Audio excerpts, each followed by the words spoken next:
Wake up, rethink the status quo. When you get your money right, then you're the one who runs your life. Come build a wealthy spirit with Sammy and Michelle. 99% of people are doing parties wrong. That's 100% true, Michelle. In fact, even Sammy and I were doing parties wrong. We were wasting a lot of time having superficial interactions. Our gatherings were lacking something. And we thought this is just how meeting people goes. It's a crapshoot. Then we discovered how having a clear purpose for our gatherings can make an event go from dull and unmemorable Blah. to something that leaves people inspired, thinking, dang it, this was a good party. I want to move to Charleston to be near all these people. Our end goal. Let's get into it. But first, I want to talk about our partner for this episode, Riverside. And like us and our relationship with Riverside, we have been growing and evolving over the past few years. Riverside at its core is this magical tool for people who are interested in recording podcasts, video interviews. It gives us the opportunity to record video between each other, have cool guests on our podcast from anywhere, and know that it's reliable. It's funny, Sammy, I always hear people with older podcasts talk about how they're so worried about the reliability of their connection. And tools like Riverside make that something that I feel like I don't even have to think about. And the cool thing is, Riverside has only been adding other awesome functionalities to their tool belt. AI transcription, hello, life changer. The ability to make clips that you can easily share on social media platforms, excellent. All things that will help you get started with that podcast that you've been dreaming about launching. Yes, we know that you have had an idea. Maybe you want to make video. Maybe you want to make a podcast. Maybe you want to go and speak your truth. Riverside makes that easy.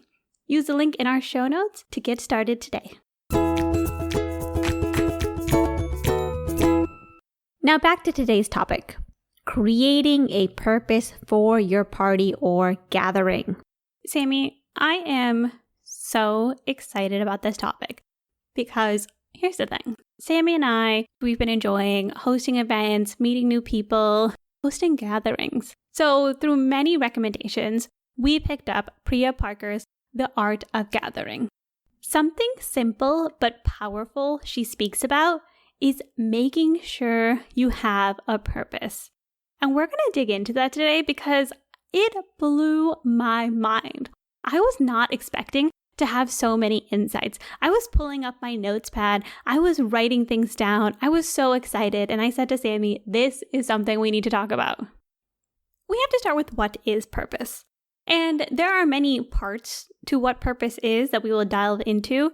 But the reason it's important, because maybe you have gone to an event, you've met some people. Sammy and I did this recently. We went to an event. It had sort of a general theme. It did not have a host. It had a substitute host, so somebody that wasn't particularly aggressive, didn't really welcome us when we came in, offered us some wine, and then we were sort of just floating around. And to be honest, something we realized afterwards is that there was no purpose. We did not know why we had all gathered together there. The party was actually for Thanksgiving. So you might say, well, it was a Thanksgiving party. And that would be incorrect. Priya specifically states that the category of party is not the purpose of the party. For example, we're gathering there, it's a Thanksgiving, Friendsgiving. Maybe then the purpose of the party is to learn about new people and express gratitude for the humans around you. Yes, category is Thanksgiving or Friendsgiving, but purpose would be getting humans together to express thanks.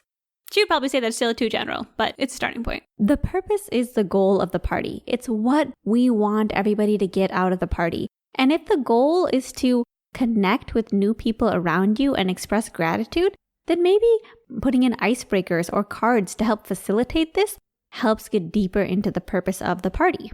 Knowing the purpose helps you know all the other aspects of the party. Exactly, Sammy. So if you're hosting a birthday party, category, think to yourself, what do I really want to do here? What is the reason I want to bring these people together? Maybe it's, I just want my friends to all be in the same room and get along. Maybe it's, I want people to celebrate me. It's my day. And I want to throw a party in celebration of my beautiful life. Maybe it's, I want people to care more about dogs, and you hold it at an adoption center. See how the different purposes actually change the same category of event? And while we're talking about the purpose not being a category, the purpose is also not the agenda. What does that mean? For example, maybe you're getting all your friends together to go over each other's budgets. The purpose is not going over budgets. That's not the purpose. It may sound like the purpose. You guys are getting together, you're going over the budgets. That's actually the agenda. What's the real goal? To help each other meet each other's spending goals? To learn about where you're spending in areas where you don't want to spend? To help each other reach financial independence so that one day you can all retire together and take vacations to the south of France? Great point, Michelle. That higher purpose is what allows that meeting to have more value. It's not just a budget meeting. It's a meeting about freedom and liberation and leisure time with your friends. Sammy, when you talk about the agenda not being the purpose, this makes me think about why office meetings are the most dull so often. So true. For me, when I was in sales, we would have these meetings where each of us go through our, what we'd call QBRs, quarterly business review. And to be honest, I don't know why all of us had to be there to listen to each other's plans for the meetings. It was pretty boring. It was extremely nerve-wracking because they would grill you, but there was never a clear purpose. But if they said, we are gathering to go over every single person's quarterly business review so that we can learn from one another, support one another, and keep an eye out for opportunities that might help each of us grow and hit our quotas, that might actually help a little bit. It's okay, we got a purpose here, okay? It's not the agenda. We're just going to go through Matt and John's and Michelle's quarterly business reviews because that's a snore fest. Exactly, Michelle. And that's how purpose can change the gathering. Purpose can change the meeting. Purpose can change the party. Something you'll notice too is Sammy and I are not only saying what it's not a category, not an agenda, but we are also increasing the specificity of each event. Girl! The purpose of this podcast is not for you to correct my pronunciation. Let me tell you that. Oh, we already know Keeping Up with the Jonases. Okay. Roll it back. A key aspect of finding a purpose for your gathering that Priya talks about is being specific. And I love what she says. The more specific, the more thrilling the event. You know, here in Charleston, there's a lot of groups that are like people in their 20s in Charleston, people in their 30s in Charleston, women in their 30s in Charleston. And they have events like introductions or mixers. A mixer for women in their 30s. It sounds like it's specific, but it's actually super not specific. And we do notice that a lot of these more general events that we attend, it can be harder at these events to actually get to bond with people because everybody there is there for such a general reason, such a broad reason. Not just us, Sammy. Priya said that she spoke to the founders of Meetup, and they actually found that the events that get super, super specific are the ones that are more likely to survive. Okay, sure. Women in their 20s and 30s. First off, very big group of people, but at least it's, if you're 10 or 44, I guess you can't join. But what if we dived in a little bit deeper? What would that tell us about the purpose? What would that help us achieve? The thing is, Michelle, a lot of these meetings are at cute, Instagrammable places. They're at a rooftop. They're beautiful. And the thing is, people go there and a lot of people are taking photos and they have photo ops. And it's like, wait, why are we here? Yeah, you might want to take a photo and I might want to meet new people. And we might be like, ugh, people here are so shallow. They're just taking photos. But what if, I don't know, hear me out. There was a meetup group specifically for women in their 30s, single women in their 30s, who want to go to Instagrammable places in Charleston to get amazing photos for their Hinge profiles. That changes everything because everybody who goes there knows that one, they want to look cute because they're trying to get a good photo. Okay, let me tell you, dress code, very important. Yes. So that's super helpful. I don't want to look like a slob kebab and then realize we're at the cutest place in town. Right? Like, imagine if I come in like a frump master and I see that there's a bunch of 20-year-olds taking Instagram photos. No. Yeah. If I see 20-year-olds, I want to make sure I'm getting them to take a couple photos of me because they know things about angles and details on my phone that I do not know. Yes. And then, people are going to dress nice. Some people are going to bring in tripods or selfie sticks. People are going to bring in props. Nobody's going to be annoyed that everybody's taking photos because that was the whole point. Nobody's going to be like, these people are shallow. No, that was the name of the event. If you thought that was shallow, you should have definitely not come to this event. The shallowness is not the problem. The problem is when people are going to meet people and they want to have a deep connection, and then everybody there is taking Instagram photos. That's not what people were looking for. Amen. And if you're trying to get a cute photo and someone's trying to have a conversation with you and you're like, hello, it's golden hour. It's golden hour. Okay, I need to take a picture and I feel awkward asking you because I think you might judge me. Honestly, I might just start that event myself. I 100% think it would do well because there are so many cute Instagrammable places here in Charleston. 1,000%. It's the girliest city. There is like literally a high tea place that is all pink. We want to go. We want to go. See, we want to go. We want to go. We're not anti that kind of stuff. It's just that. Oh, no, we're super pro. Sometimes when they say that we're going to meet friends and then we go somewhere and we're taking pictures, that's not what we wanted. If I didn't know we were going to take pictures and I look ugly, I'm going to be upset the whole time. Imagine I came in my glasses. Imagine. I didn't know that that's what this is about. Exactly. It's specific. It tells you should be at this event or you should not be at this event. And it's okay if you're not supposed to be there. Priya talks so much about how it's okay for people to be excluded. In fact, some people should be excluded because an event for everybody is an event for nobody. Amen. Priya Parker. And you know who does a really, really, really good job creating a very specific focus for their events? Our own friends, Harris and Paul. Harris, former guest on this podcast, they host a meetup called Deep Talk. First of all, right in the name, Deep Talk. Period. If you don't want to talk deeply, this is not the place for you. If you're looking for small talk with multiple people and you don't want to get too vulnerable, this is not your meetup. You already know that from the get. People be getting deep here. And Harris and Paul help maintain that because as soon as you sign up for the meetup, first thing they ask you is a question. A random question where they're looking for a fun answer. If you can't play along with that game, guess what? You're not added to the group. Exactly. Because you're not flexible enough. You can't be deep. You don't want to get vulnerable. You don't want to show a little bit of yourself. Forget you.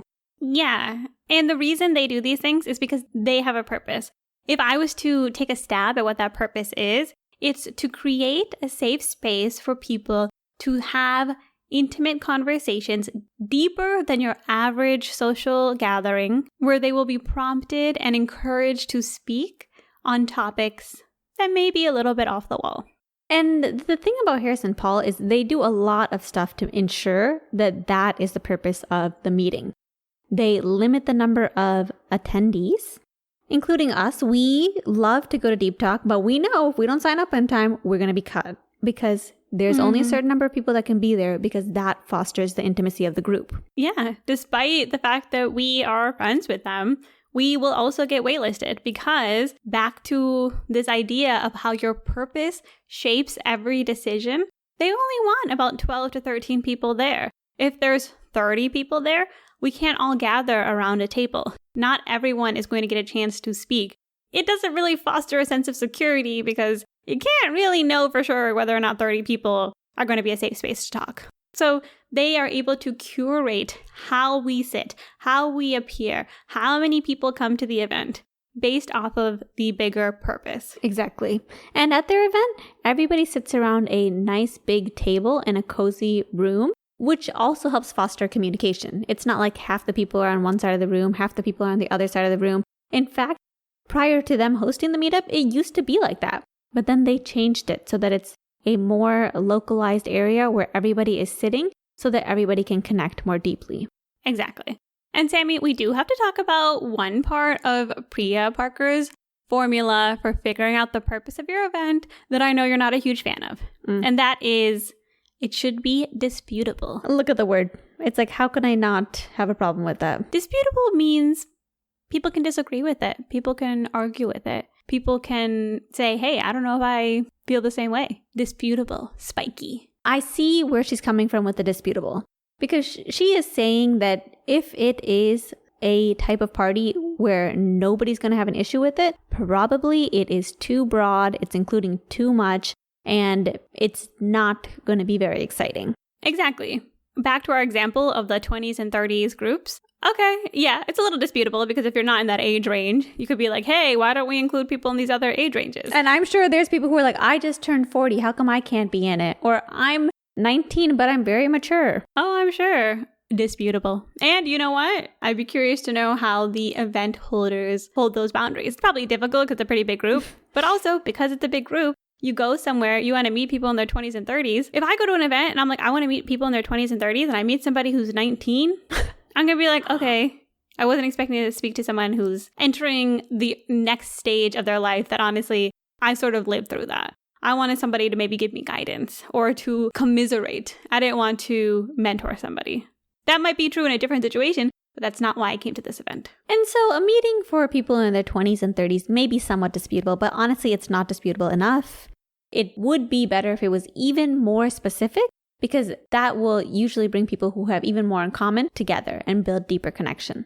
Let me tell you what is disputable. Single women in their 30s getting together to visit Instagrammable places to take photos for their Hinge profile. Let me tell you something. People are not going to like that. It's like every line has a dispute.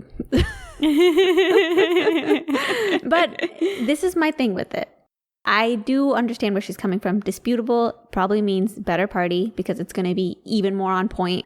The only thing is I feel like aiming for it to be disputable, it almost seems like you're trying to cause an argument.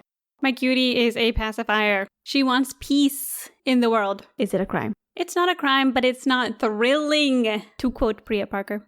And having a clear purpose is what leads to those thrilling parties. Takeaways. Takeaways for this episode. The big thing is have a purpose. Sit down. If you are going to have an event, honestly, if you are going to attend an event, whether it's on Zoom, whether it's in your friend's home, whether it's in court, whether it's just you and a few friends, whether it's you and your homies, okay, what is the purpose of this gathering? It is so helpful to have a clear purpose.